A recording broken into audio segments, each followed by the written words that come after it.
Bonjour, c'est Jean-Marc Terrel, auteur, entrepreneur et fondateur de Coachéo. J'aide les professionnels du conseil et de la formation à faire de leur talent un business à succès. Et dans ce webisode de Remue-Ménage, nous allons parler de communication. Et plus particulièrement, nous allons aborder ensemble un outil qui s'appelle le triangle rhétorique. Blaise Pascal écrit « L'art de persuader consiste autant en celui d'agréer qu'en celui de convaincre ». Comprendre et pratiquer l'art de persuader est une compétence très utile pour un entrepreneur. La question est, avez-vous les jambes qui tremblent et le cœur qui vacille lorsqu'on vous demande de rédiger un document ou de présenter une information à une audience? Si c'est le cas, vous n'êtes pas tout seul. Beaucoup de gens ont de la difficulté à mettre leurs idées et leurs pensées sur le papier et à délivrer un message. C'est une compétence qui doit être apprise et pratiquée, et à moins que vous ne sortiez récemment de l'école, vos compétences en écriture, en particulier, peuvent être un peu rouillées. Pourtant, avec l'augmentation croissante des échanges par email et le travail avec des gens très éloignés, offrir une communication claire et convaincante est de plus en plus important. La tendance qui consistait à communiquer directement en face à face a beaucoup diminué, tout simplement parce que techniquement parlant, les gens n'ont plus à être en face à face lorsqu'ils travaillent ensemble. Et cette tendance ira en s'augmentant dans les années qui viennent avec le développement des nouvelles technologies. Il est possible que le plus grand problème auquel vous faites face lorsque vous écrivez, c'est que vous n'avez souvent aucune deuxième chance de faire valoir votre point de vue d'une manière différente. Vous n'avez droit qu'à un seul coup. Et si vous perdez votre lecteur ou votre auditeur, il peut être assez difficile de le récupérer.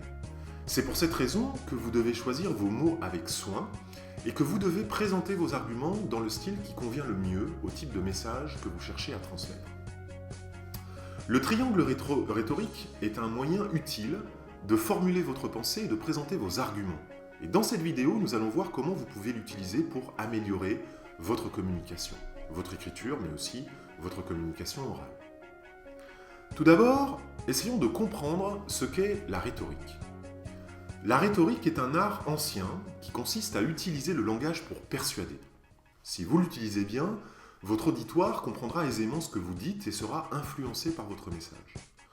En prenant le temps de comprendre comment les arguments rhétoriques sont structurés et présentés, vous pouvez grandement améliorer votre propre style écrit ou oral afin de présenter vos arguments de façon claire et efficace.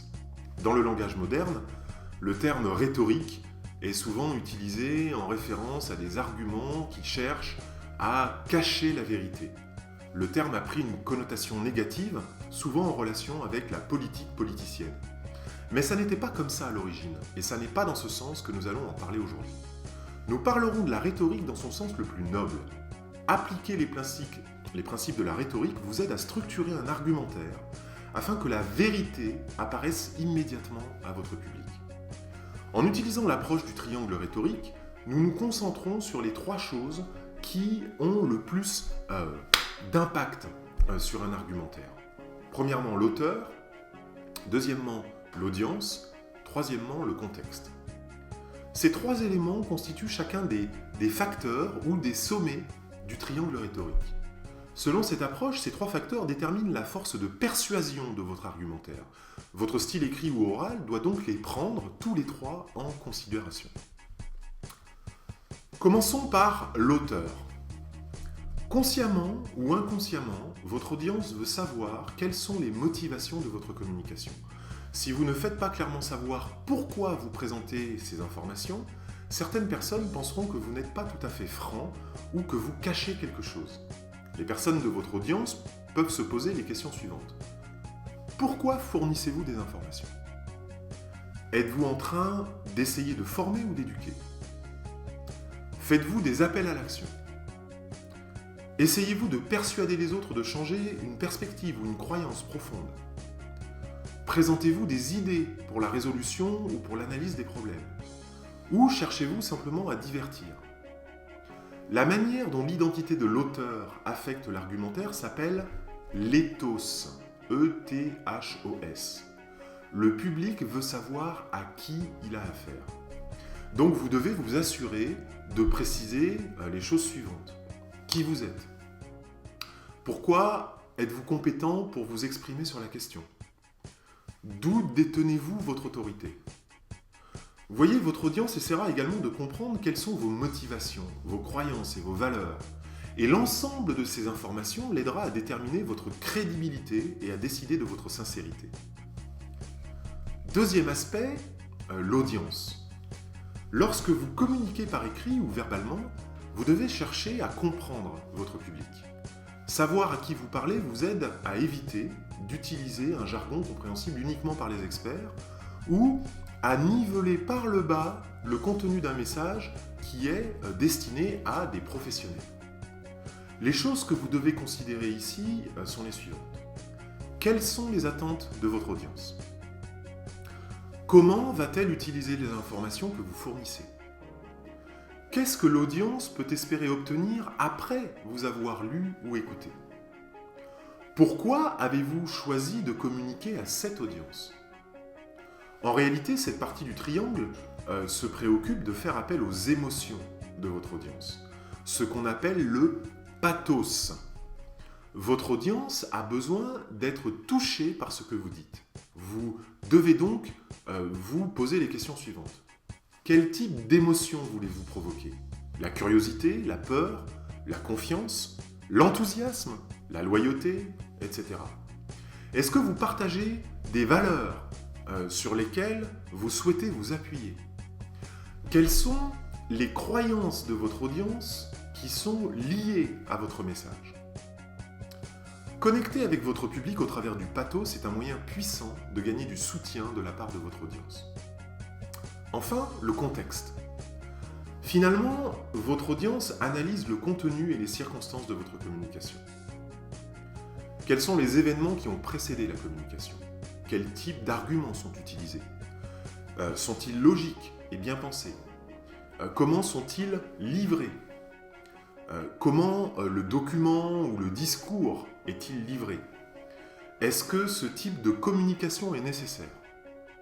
Ici, l'accent est placé sur la logique et la raison, ce qu'on appelle le logos. Votre public doit être en mesure de suivre ce que vous dites pour que vous puissiez être crédible.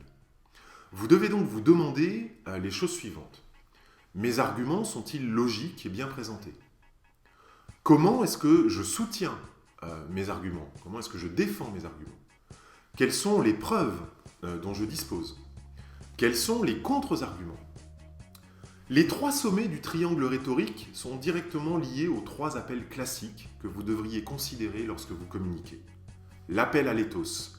Vous appelez la confiance en établissant votre autorité et votre crédibilité. L'appel au pathos. Vous appelez les émotions en vous connectant à votre audience au travers de ses centres d'intérêt et de ses valeurs. Et l'appel au logos. Vous appelez l'intelligence au travers d'idées bien argumentées et bien construites. Pour être pleinement efficace et persuasive, votre communication doit faire appel à l'ensemble des 3 sommets du triangle rhétorique. Un argument qui est purement basé sur l'émotion ne durera pas très longtemps. De même, si vous ne faites appel qu'à des faits et des chiffres, vous perdrez rapidement l'intérêt de votre auditoire qui ne sera plus capable de comprendre ce que vous dites. Enfin, vous pourriez être la personne la plus crédible du monde, mais si vous ne donnez pas de sens ou si vos arguments ne sont pas logiques, on ne vous considérera pas très longtemps comme quelqu'un de crédible. Alors comment utiliser le triangle rhétorique ? Lorsque vous préparez un document écrit, un discours ou une présentation, vous devriez d'abord considérer les 3 éléments nécessaires pour convaincre votre audience. Ethos, pathos et logos. Si votre communication fait défaut dans l'un de ces 3 domaines, alors vous diminuerez l'impact global de votre message sur votre auditoire. Vous devrez donc faire des modifications. Première étape. Prenez en considération l'impact que votre crédibilité va avoir sur le message. Ne prenez pas le risque de créer du scepticisme dans votre auditoire. Répondez à la première question de votre audience qui est « La source est-elle crédible ?» Pour cela, répondez aux questions suivantes. Quel est le but de votre communication ? C'est-à-dire, quelles informations allez-vous fournir ? Cherchez-vous à éduquer ? Cherchez-vous plutôt à persuader ou à modifier un point de vue ? Cherchez-vous à présenter des idées ? Cherchez-vous simplement à divertir ? Quel appel à l'action allez-vous faire ? Et puis, qui êtes-vous en tant que personne ? C'est-à-dire, N'hésitez pas à expliquer l'origine de votre expertise. Établissez qui vous êtes, révélez certains de vos préjugés, de vos croyances, de vos valeurs et de vos hypothèses. Tout ça peut être tout à fait approprié. Montrez pourquoi vous devriez être considéré comme une autorité, pourquoi vous devriez être pris au sérieux. Utilisez des témoignages d'experts ou de clients. Deuxième étape, tenez compte de la nature de votre auditoire. Si vous ne le faites pas, votre audience pourrait se sentir déconnectée et votre message sera perdu. Faites appel à ses émotions lorsque cela est pertinent et honnête et cherchez à répondre à la question cachée du public. Cette personne est-elle en train d'essayer de me manipuler ? Pour y parvenir, répondez aux questions suivantes. Qui sont les membres de mon audience ? C'est-à-dire, quelles sont leurs attentes ? Pourquoi sont-ils en train de lire ou d'écouter ? Comment vont-ils utiliser mon document ou mes informations ? Qu'est-ce que je veux qu'ils en retiennent ou qu'ils en retirent ? Et comment puis-je connecter émotionnellement ? C'est-à-dire, quelles sont les émotions que je veux susciter ? Dois-je utiliser des anecdotes, des histoires personnelles, des exemples ? Troisième étape, prenez en compte le contexte de votre message. Assurez-vous de le livrer en faisant appel à la logique et à la raison. Autrement dit, posez-vous la question silencieuse de votre auditoire. Cette présentation était-elle logique ? Avait-elle du sens ? Pour y parvenir, répondez aux questions suivantes. Comment vais-je présenter l'information ? C'est-à-dire, quel type de raisonnement ai-je utilisé ? Comment vais-je soutenir ma position ? Défendre ma position ? Avec des statistiques, avec des observations, avec des exemples ? Vais-je utiliser un ton formel ou informel ? Comment vais-je livrer ce que j'ai à communiquer ? Et puis, quels sont les événements qui entourent cette communication ? C'est-à-dire, quels renseignements de fond dois-je fournir ? Que dois-je présenter pour m'assurer que mon argumentaire est clair ? Y a-t-il des contre-arguments que je devrais mentionner, puis peut-être démonter ? Est-ce que le mode de communication ou le lieu de ma communication cadre avec mon message ? Alors, quels sont les points clés à retenir ? Il n'est pas facile de mettre en place des arguments convaincants. En intégrant les principes de la rhétorique à votre travail, vous pouvez considérablement augmenter le succès de ce que vous communiquez. Votre public veut savoir que vous êtes crédible, il veut savoir que vous le comprenez, et il veut que vos arguments soient logiques. Ce sont les 3 piliers du triangle rhétorique, et de façon à ce que vos arguments soient efficaces, ils doivent tous être respectés et abordés. Assurez-vous, dans vos messages, de maintenir un équilibre entre ces 3 points. De cette façon, vous vous assurez encore un peu plus que votre message sera bien compris et qu'il sera reçu avec la bonne intention. Lorsque vous cherchez à comprendre comment votre message sera perçu avant de le structurer, vous êtes dans la position idéale pour répondre aux préoccupations de votre audience avant même que votre audience n'arrive avec d'éventuelles objections. Voilà. N'hésitez pas à me laisser un commentaire ou une question dans le formulaire, j'y répondrai avec plaisir. Pour développer vos compétences entrepreneuriales, vous pouvez recevoir gratuitement toutes les vidéos de cette série en vous abonnant sur le site ou à ma chaîne vidéo. Et si vous pensez que cette formation gratuite peut être utile à quelqu'un d'autre, s'il vous plaît, partagez-la sur les réseaux sociaux en cliquant sur les boutons en dessous de cette vidéo. Merci. C'était Jean-Marc Terrel, fondateur de Coachéo. Maintenant, c'est à vous de jouer. Faites la différence pour ceux que vous aimez, améliorez la vie de ceux que vous servez et vivez vos rêves maintenant.